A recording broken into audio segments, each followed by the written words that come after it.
Hello student, last class हमने discuss किया था how to make chemical equation. Chemical equation किस तरह से बनाया जाता है, हम केमिकल इक्वेशन को किस तरह से बनाते हैं। Balancing of chemical equation, chemical equation को किस तरह से बैलेंस किया जाता है।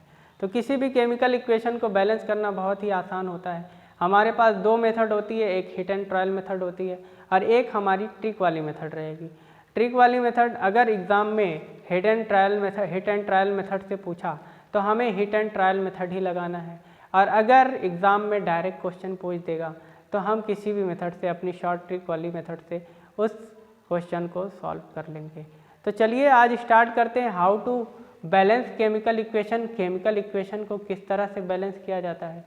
केमिकल इक्वेशन को एक क्वेश्चन और आया था सीबीएसई में कि केमिकल इक्वेशन को बैलेंस क्यों किया जाता है, why we balance chemical equation. So हम लोग एक 9th में एक लॉ पढ़े थे, law of conservation of mass.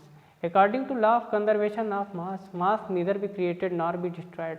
मास को ना तो ही हम बना सकते हैं ना ही उसको ख़त्म कर सकते हैं। इसका मतलब ये होता है कि जितना रिएक्टेंट में का मास है, प्रोडक्ट का मास भी उतना ही होना चाहिए। प्रोडक्ट का मास रिएक्टेंट के मास के इक्वल होना चाहिए, और मास इक्वल करने के लिए इक्वेशन में हमें नंबर ऑफ एटम इक्वल करने होते हैं। अगर नंबर ऑफ एटम रिएक्टेंट में और नंबर ऑफ एटम प्रोडक्ट में दोनों अगर इक्वल हैं तो उसे हम बोलते हैं बैलेंस केमिकल इक्वेशन। एटम अगर नंबर ऑफ एटम रिएक्टेंट और प्रोडक्ट में इक्वल ना हो तो उस रिएक्शन को हम बोलेंगे अनबैलेंस केमिकल इक्वेशन। समझ में आया?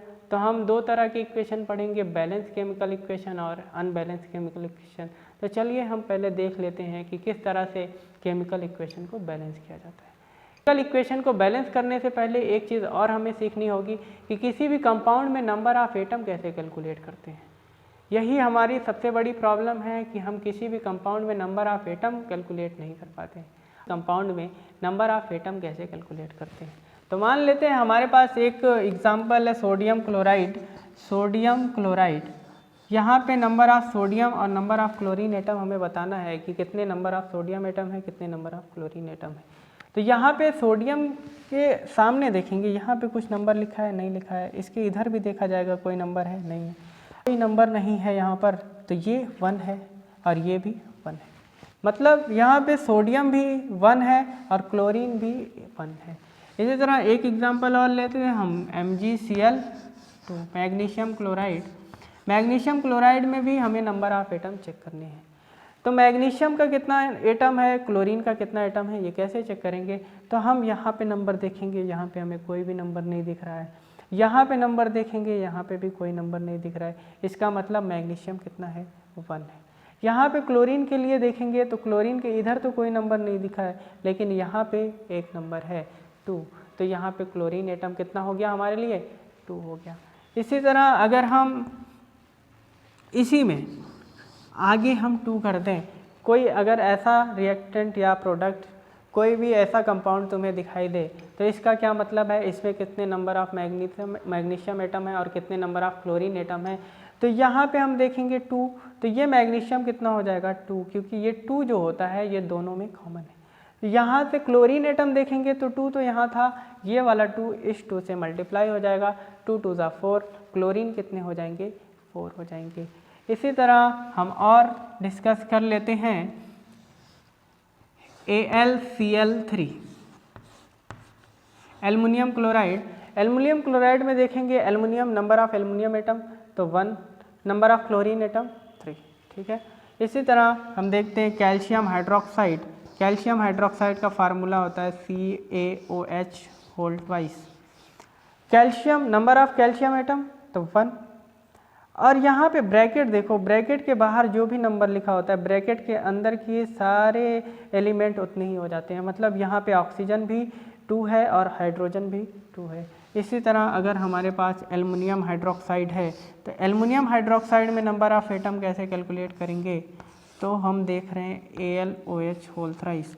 यहाँ पे एल्युमिनियम 1, ऑक्सीजन 3 और हाइड्रोजन भी कितना हो जाएगा, 3 हो जाएगा। मान लेते हैं कि हमारे पास HCl है, हाइड्रोक्लोरिक एसिड। यहाँ पे हाइड्रोजन कितना है, 1, क्लोरीन कितना है, 1। इसी के आगे अगर हम 2 कर दें तो अब हाइड्रोजन कितना हो जाएगा, 2 हो जाएगा, क्लोरीन भी कितना हो जाएगा, 2 हो जाएगा। इसी के आगे अगर हम 3 कर दें तो हाइड्रोजन भी 3, क्लोरीन भी 3। क्लियर हो गई बात। अब इसके बाद हम एक और एग्जांपल ले लेते हैं एल्युमिनियम सल्फेट का, Al2SO4 होल थ्राइस। यहाँ पे अगर नंबर ऑफ एल्युमिनियम एटम की बात करेंगे तो यहाँ पे नंबर ऑफ एल्युमिनियम एटम 2 है। सल्फ़र की बात करेंगे तो मैंने बोला था आगे कोई नंबर देखा जाएगा, यहाँ पे नहीं है, तो ब्रैकेट के बाहर देखेंगे, ब्रैकेट के बाहर 3 है तो इसका मतलब सल्फ़र भी कितना हो जाएगा, 3 हो जाएगा। लेकिन ऑक्सीजन का 4 और ब्रैकेट के बाहर 3, तो 4 3 ज़ा 12। Oxygen, number of oxygen atom की बात करेंगे तो नंबर ऑफ ऑक्सीजन एटम हो जाएंगे 12। मान लेते हैं यहाँ पे हम 2 कर दिए, अब कितने हो जाएंगे नंबर ऑफ एल्युमिनियम एटम, तो अब नंबर ऑफ एल्युमिनियम एटम इसका इसके साथ मल्टीप्लाई होगा, मतलब 2 2 ज़ा 4। अब नंबर ऑफ एल्युमिनियम एटम हो गए 4, नंबर ऑफ सल्फ़र एटम हो जाएगा 2 3 ज़ा 6, 2 3 ज़ा 6, ये 2 का इस 3 से मल्टीप्लाई हो जाएगा। अच्छा, नंबर ऑफ सल्फ़र हो गए 6, नंबर ऑफ ऑक्सीजन कितने हो जाएंगे, अभी तो 12 थे, यहाँ पे 4 3 ज़ा 12, और इस 12 का मल्टीप्लाई 2 से हो जाएगा, तो 12 2 ज़ा 24, तो यहाँ पे नंबर ऑफ ऑक्सीजन एटम हो गए 24। तो इस तरह से हम नंबर ऑफ एटम किसी भी कंपाउंड में कैलकुलेट करते हैं। अगर ये चीज़ें हमें समझ में आ गई तो फिर हम आसानी से केमिकल इक्वेशन को बैलेंस करेंगे। तो चलिए देखते हैं कि बैलेंस केमिकल इक्वेशन और अनबैलेंस केमिकल इक्वेशन क्या होता है। तो बात करते हैं, हमारे पास अगर कार्बन को हम in the presence of air burn कर देते हैं तो कार्बन डाइऑक्साइड बन जाता है CO2। अब चेक करेंगे कि नंबर ऑफ कार्बन इधर और इधर दोनों बराबर होने चाहिए, नंबर ऑफ ऑक्सीजन इधर और इस साइड दोनों साइड बराबर होना चाहिए। ये हमारा रिएक्टेंट है और ये हमारा प्रोडक्ट है। कार्बन यहाँ पे कितना है 1, यहाँ पे भी कितना है 1, तो कार्बन बैलेंस है। ऑक्सीजन यहाँ पे 2 और यहाँ पे भी है 2, तो ऑक्सीजन भी मेरा बैलेंस हो गया। तो इस इक्वेशन को हम बोलेंगे बैलेंस केमिकल इक्वेशन। सेम हम लोग इसी तरह से बात करें, when hydrogen react with oxygen it form water, तो हाइड्रोजन का ऑक्सीजन से रिएक्ट करा दिए, फिर फॉर्म वाटर मतलब H2O बना। अब हमें नंबर ऑफ एटम देखने हैं, तो नंबर ऑफ एटम देखने के लिए हम क्या करेंगे, हाइड्रोजन का देख रहे हैं यहाँ पे 2, अच्छा इस साइड भी देखेंगे, इधर हाइड्रोजन रिएक्टेंट के साइड 2 है, प्रोडक्ट के साइड भी हाइड्रोजन 2 है। क्लियर है, हाइड्रोजन तो बराबर है। ऑक्सीजन देखो यहाँ पे है 2 और यहाँ पे है 1। अब ऑक्सीजन बैलेंस नहीं है, इसके लिए ये वाला इक्वेशन कहलाएगा अनबैलेंस केमिकल इक्वेशन। ये वाला क्या कहला रहा था, बैलेंस केमिकल इक्वेशन। क्यों बैलेंस है, क्योंकि इधर नंबर ऑफ एटम रिएक्टेंट के साइड प्रोडक्ट के साइड के बराबर थे, लेकिन यहाँ पे हाइड्रोजन तो बराबर है लेकिन ऑक्सीजन यहाँ पे 2 है और यहाँ पे 1 है, इसलिए इस इक्वेशन को हम बोलेंगे अनबैलेंस केमिकल इक्वेशन।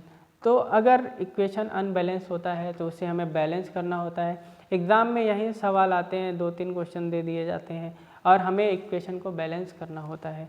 और कभी कभी बोलता है कि इस इक्वेशन को हिट एंड ट्रायल मेथड से बैलेंस करो, तो हिट एंड ट्रायल मेथड पहले देख लेते हैं, बाद में हम लोग अपनी मेथड देखेंगे जिससे हम लोग एकदम आसानी से किसी भी केमिकल इक्वेशन को बैलेंस करेंगे।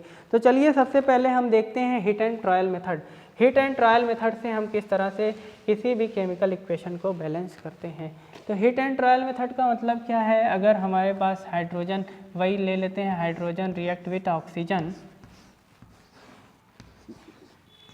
It form water. तो हिट एंड ट्रायल मेथड में सबसे पहला काम करेंगे, यहाँ पे लिखेंगे रिएक्टेंट, यहाँ पे लिखेंगे प्रोडक्ट,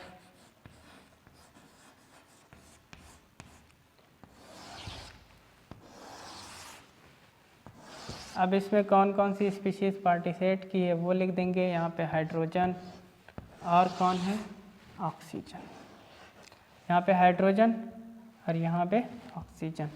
अब नंबर ऑफ एटम रिएक्टेंट में देखेंगे कि हाइड्रोजन कितना है, तो 2, नंबर ऑफ ऑक्सीजन कितना है 2, प्रोडक्ट में भी देखेंगे नंबर ऑफ हाइड्रोजन कितना है 2 और नंबर ऑफ ऑक्सीजन कितना है 1। इधर का नंबर इस नंबर के इक्वल नहीं है, इस वजह से ये chemical equation unbalance chemical equation है। अगर हमें इसे बैलेंस करना है तो सबसे पहला काम ये है कि हम इसे ब्रैकेट के अंदर कर दें। ब्रैकेट के अंदर करने का मतलब ये है किसी भी एलिमेंट के अंदर चेंज नहीं करेंगे, इस फार्मूले के अंदर हम कोई भी चेंजिंग नहीं करेंगे। जो करना है, जो भी नंबर में चेंजिंग करनी है हमें, वो हम इसके आगे कर सकते हैं। ठीक है, तो पहले हमने इसको बैलेंस कर लिया। अब इसका मतलब है हमें यहाँ पे ऑक्सीजन को 2 करना है। यहाँ पे ऑक्सीजन 2 करने के लिए हमें इससे 2 से मल्टीप्लाई करना पड़ेगा। यहाँ पे 2 से मल्टीप्लाई कर देते हैं। लेकिन यहाँ पे 2 से मल्टीप्लाई करने के बाद अब देखेंगे कि हम केमिकल इक्वेशन को बैलेंस है कि नहीं है। तो इसके लिए पहले चेक करो, यहाँ पे कितना है, हाइड्रोजन 2, यहाँ पे हाइड्रोजन अब तो अलग हो गया ना, अब नंबर ऑफ हाइड्रोजन यहाँ पे चेंज हो जाएगा, 2 2 ज़ा 4, तो यहाँ पे हाइड्रोजन 4 हो गया, मतलब हाइड्रोजन अब अनबैलेंस हो गया।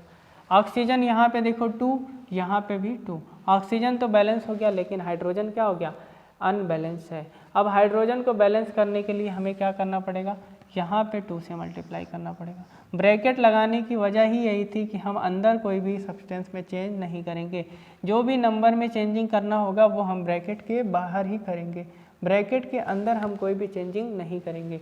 तो यहाँ पे हमने 2 किया। अब hydrogen, number of hydrogen atom 2 2 ज़ा 4, यहाँ पे भी 2 2 ज़ा 4। ठीक है, यहाँ पे नंबर ऑफ ऑक्सीजन एटम 2 और यहाँ पे भी नंबर ऑफ ऑक्सीजन एटम 2। तो अब केमिकल इक्वेशन बैलेंस हो गया। फिर हम इसी तरह से चार्ट बनाएंगे और यहाँ पे लिखेंगे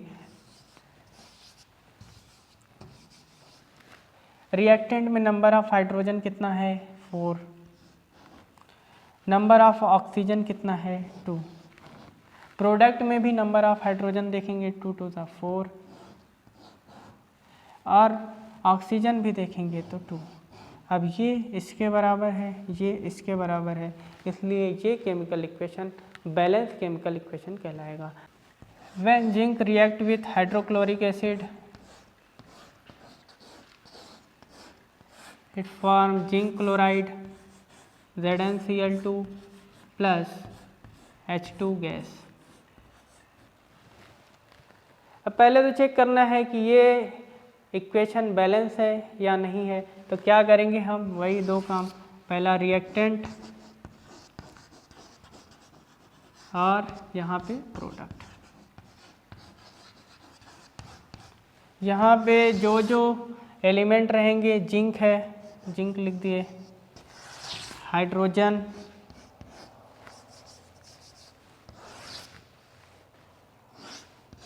जिंक, हाइड्रोजन और क्लोरीन।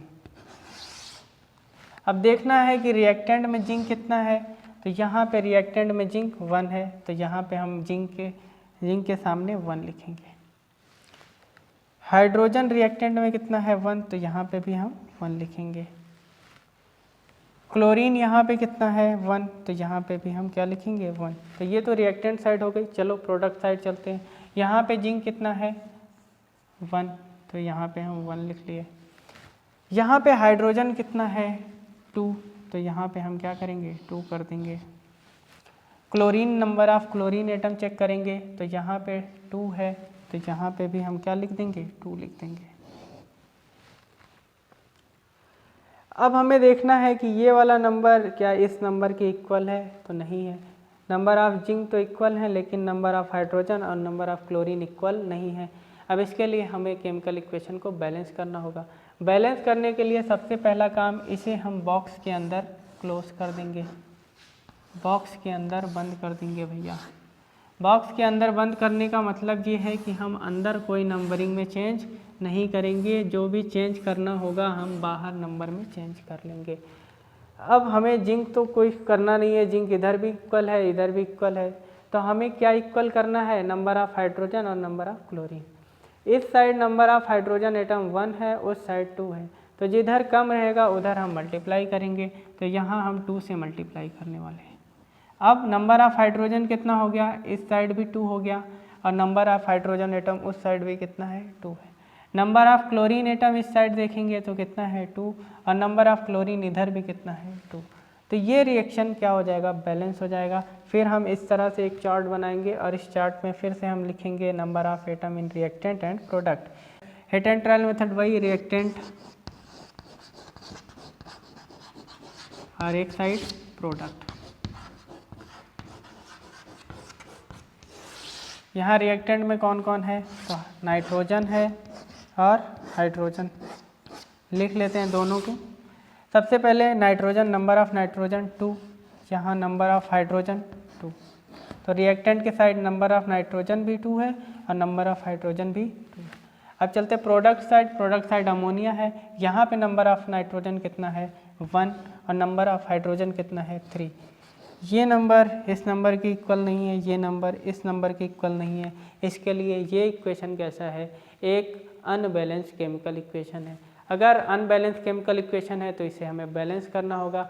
इसे बैलेंस करने के लिए हम क्या करेंगे, पहला काम हमें एक बॉक्स बनाना है और इस सब्सटेंस को बॉक्स के अंदर रख देना है। दूसरा काम ये है कि हमें अब नंबर ऑफ एटम बैलेंस करने होंगे।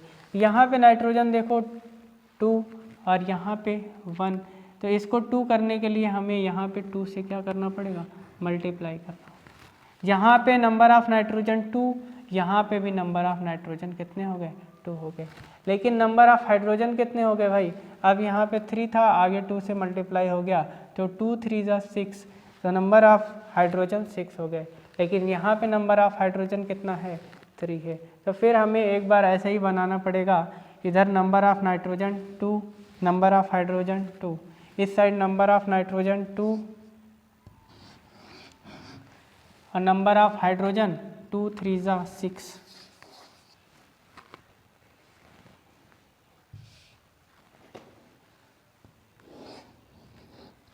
तो फिर हमें बैलेंस करना होगा।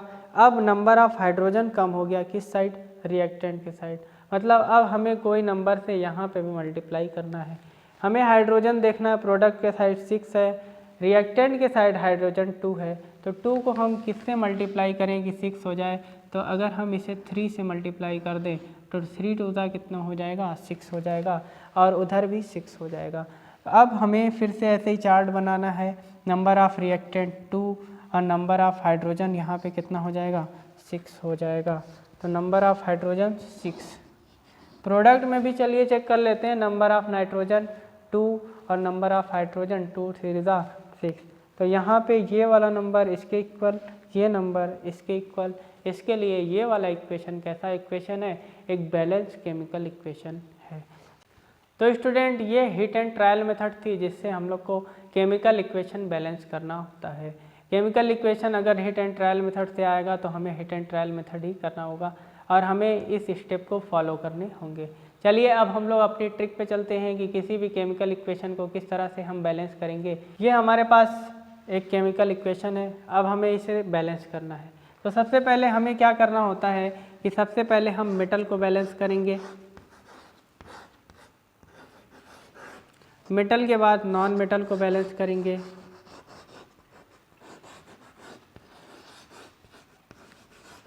फिर हमें ऑक्सीजन बैलेंस करना होगा, इसके बाद हम हाइड्रोजन को बैलेंस करेंगे।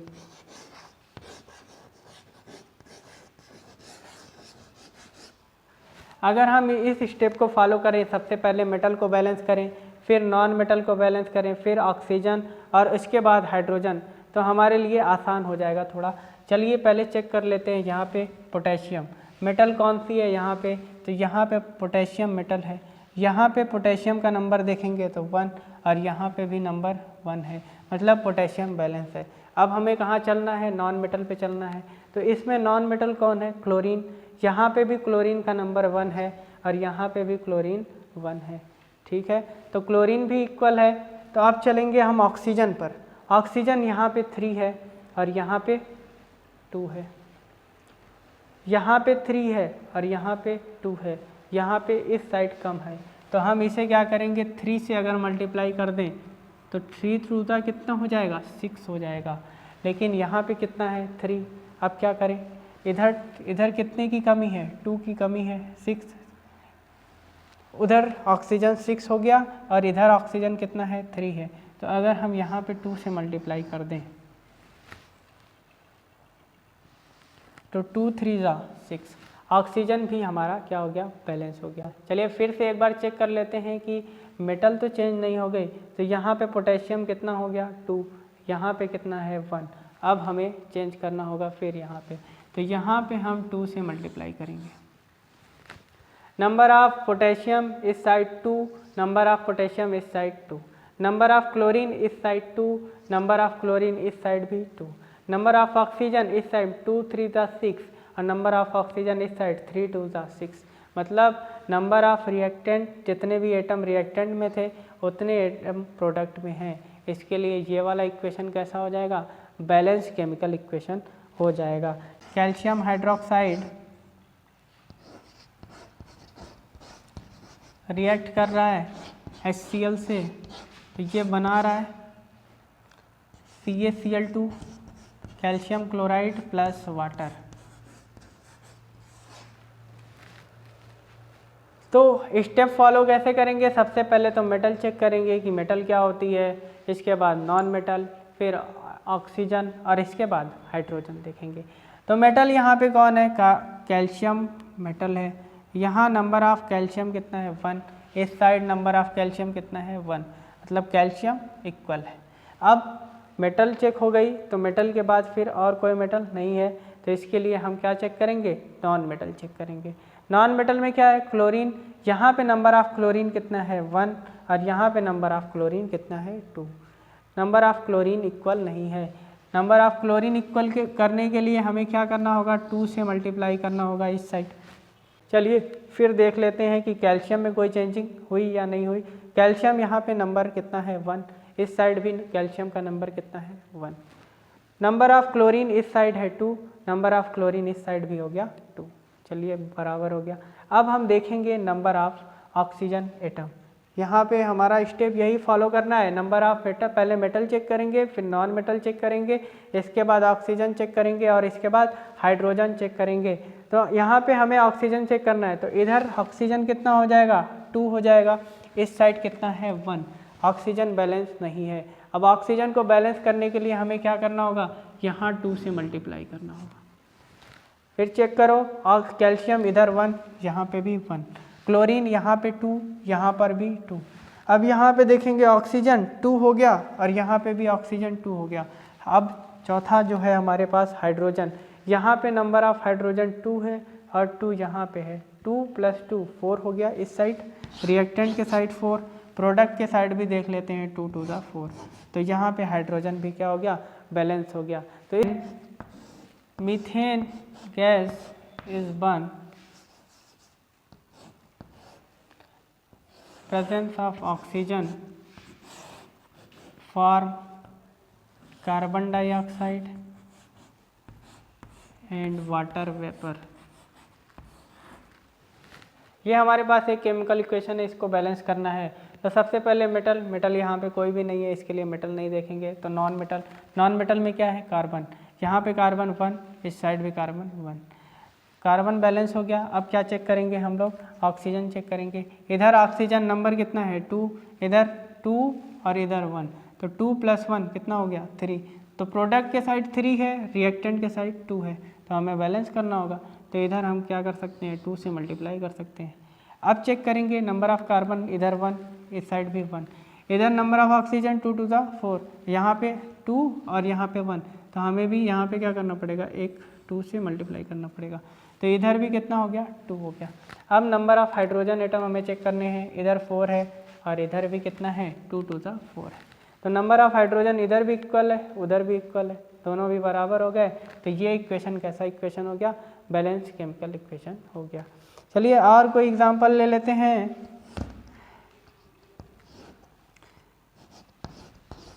HCl प्लस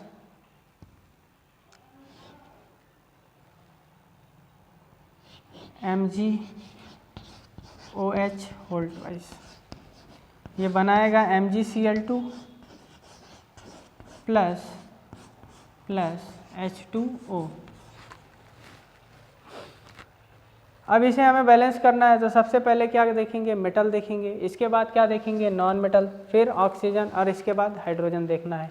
तो मेटल हमारे पास कौन है, सबसे मैग्नीशियम हमारे पास मेटल है, तो यहाँ पे Mg कितना है 1, इस साइड भी 1। तो मैग्नीशियम अगर बराबर है, मेटल चेक करने के बाद हम डायरेक्ट कहाँ जाएंगे, नॉन मेटल पे। नॉन मेटल यहाँ पे क्या है, क्लोरीन। इस साइड क्लोरीन 1 है, उस साइड 2 है, तो हमें इस साइड भी क्या करना होगा 2, तो आगे 2 से हम क्या कर देंगे मल्टीप्लाई। 2 से जैसे ही मल्टीप्लाई किए, यहाँ पे क्लोरीन कितना हो गया 2, इस साइड भी क्लोरीन कितना हो गया 2 हो गया। फर्स्ट स्टेप फिर चेक कर लेते हैं क्या मैग्नीशियम में कोई चेंजिंग हुई, तो यहाँ पे मैग्नीशियम 1, यहाँ पे भी 1, क्लोरीन यहाँ पे 2, इस साइड भी 2। अब तीसरा स्टेप हमारा क्या है, ऑक्सीजन देखेंगे। यहाँ पे नंबर ऑफ ऑक्सीजन एटम है 2, लेकिन यहाँ पे नंबर ऑफ ऑक्सीजन एटम है 1, तो हमें क्या करना होगा 2 से इधर मल्टीप्लाई करना होगा। जैसे ही हम 2 से इधर मल्टीप्लाई किए, नंबर ऑफ ऑक्सीजन इधर कितने हो गए 2 हो गए, और नंबर ऑफ ऑक्सीजन इधर भी कितने हैं 2 है, बराबर है। अब फिर हम चेक करेंगे लास्ट अपना hydrogen.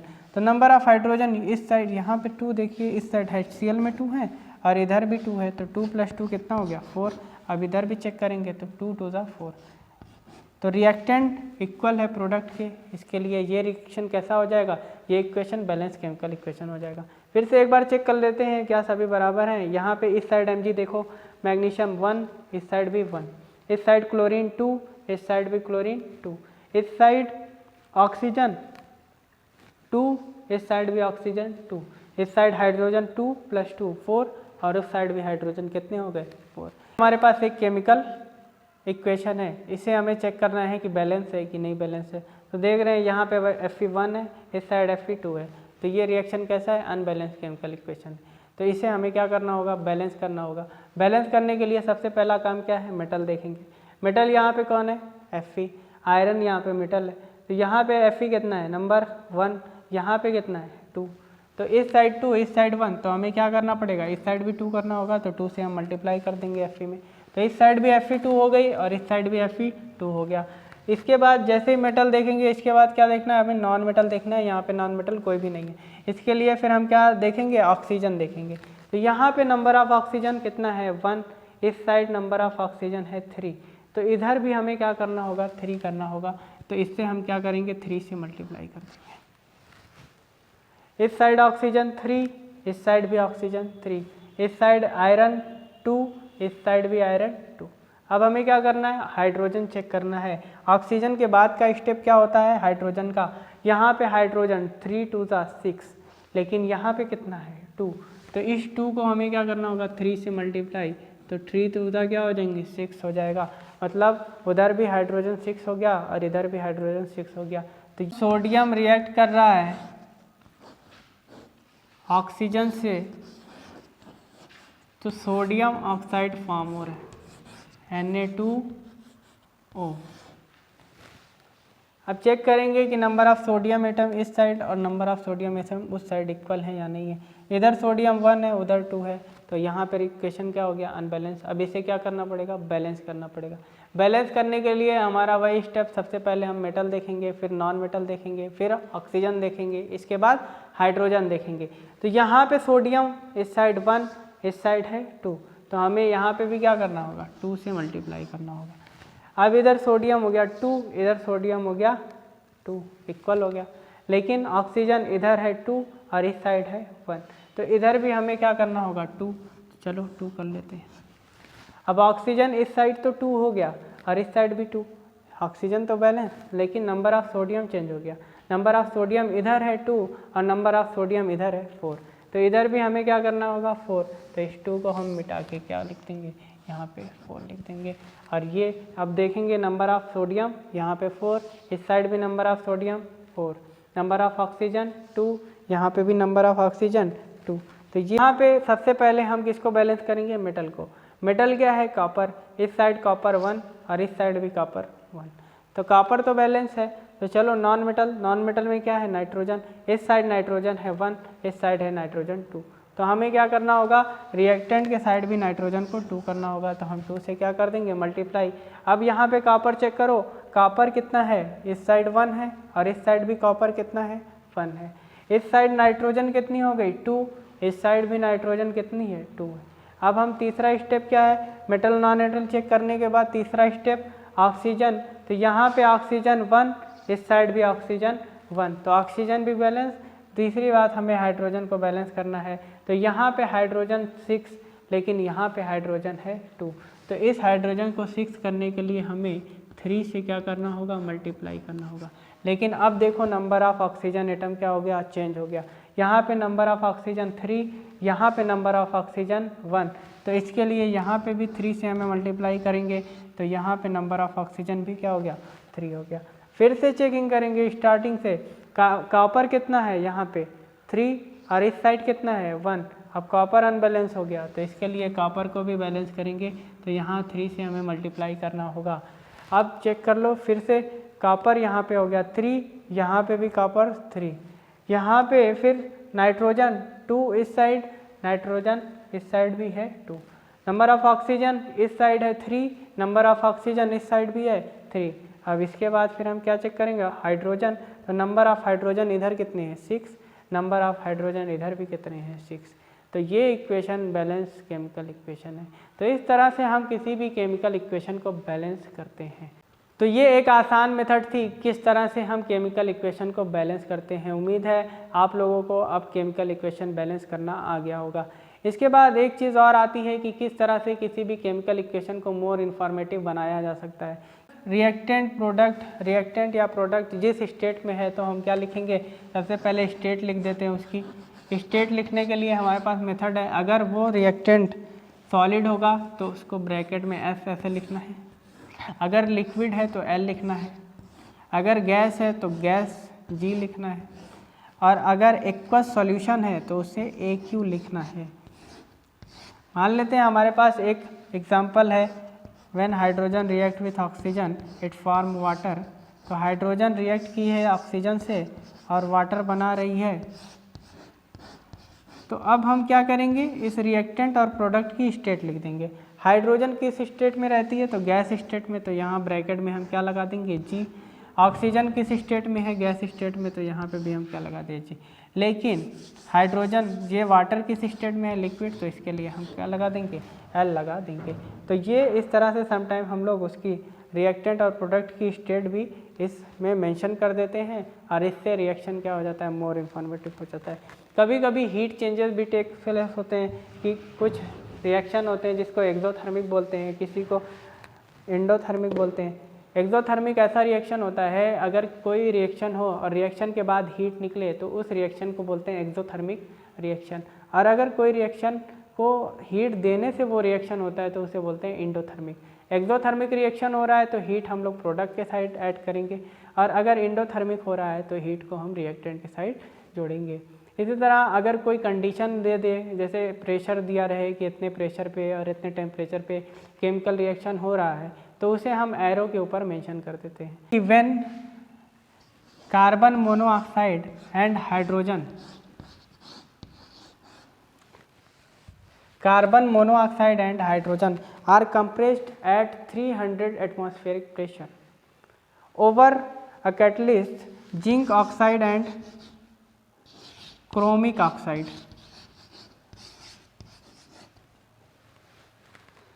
and heated 300 degree Celsius to form methyl alcohol. तो हमें इसके लिए क्या करना होगा, when carbon monoxide react with hydrogen. तो कार्बन मोनोऑक्साइड और हाइड्रोजन हमारे लिए क्या काम कर रहा है, रिएक्टेंट का। तो इसे हम किस साइड लिखेंगे, लेफ्ट हैंड साइड। बन क्या रहा है, मेथिल एल्कोहल। मेथिल एल्कोहल का फार्मूला होता है CH3OH। तो ये मेथिल एल्कोहल बन गया।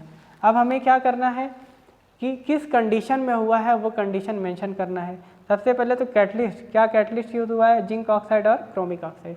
तो इसका फार्मूला हम कहाँ पे लिखेंगे, इस एरो पे लिखेंगे। जितना डिग्री टेम्परेचर लगा है 300 डिग्री सेल्सियस, तो 300 डिग्री सेल्सियस इस एरो पे लिख देंगे। प्रेशर कितना लगा था, 300 एटमॉस्फेरिक प्रेशर, तो 300 ATM यहाँ पे लिख देंगे। जो कैटलिस्ट यूज़ हुआ था उसे भी हम एरो के नीचे लिख सकते हैं, तो zinc oxide plus chromic oxide. तो ये मेथड है। यहाँ पे अगर हम स्टेट दिखाना चाहें तो कार्बन मोनोऑक्साइड क्या है, गैस है। हाइड्रोजन भी क्या है, गैस है, तो गैस लिख दिए। मेथिल अल्कोहल क्या है, लिक्विड है, तो इसके लिए यहाँ पे हम क्या लिख देंगे, एल लिख देंगे। तो इस तरह से हम किसी भी केमिकल इक्वेशन को मोर इन्फॉर्मेटिव बना सकते हैं। उसकी क्या क्या मेंशन करना होगा, हमें स्टेट मेंशन करना होगा। अगर सॉलिड है तो एस, लिक्विड है तो एल, गैस है तो जी, और एक्वस सॉल्यूशन है तो उसे हम क्या लिखेंगे, AQ लिखेंगे। इसी तरह अगर हीट निकल रही है तो उसे हम प्रोडक्ट की साइड लिखेंगे। हीट अगर लेके कोई केमिकल इक्वेशन रिएक्शन हो रहा है तो उसे हम रिएक्टेंट के साइड लिखेंगे। इसके बाद जो भी कंडीशन रहे, अगर कुछ प्रेशर देने के बाद केमिकल रिएक्शन हो रहा है तो हम एरो के ऊपर लिखेंगे। कोई टेम्परेचर है तो वो टेम्परेचर भी हम एरो के ऊपर मेंशन करेंगे। कोई कैटलिस्ट यूज़ हो रहा है तो उस कैटलिस्ट को भी हम एरो के ऊपर, अगर जगह रहे तो एरो के ऊपर लिखेंगे, और अगर एरो के ऊपर जगह नहीं है तो हम एरो के नीचे लिखेंगे। तो ये मेथड थी किसी भी केमिकल रिएक्शन को बैलेंस करने के लिए और किसी भी केमिकल इक्वेशन को मोर इन्फॉर्मेटिव बनाने के लिए। तो किसी भी केमिकल इक्वेशन को मोर इन्फॉर्मेटिव बनाने के लिए हम इतना काम करते हैं, किसी भी केमिकल इक्वेशन को बैलेंस करने के लिए हम इतने सारे काम किए। तो चलिए आज की वीडियो में बस इतना ही। के बाद अगली वीडियो में हम बात करेंगे टाइप्स ऑफ केमिकल इक्वेशन, कितने टाइप्स के केमिकल इक्वेशन होते हैं।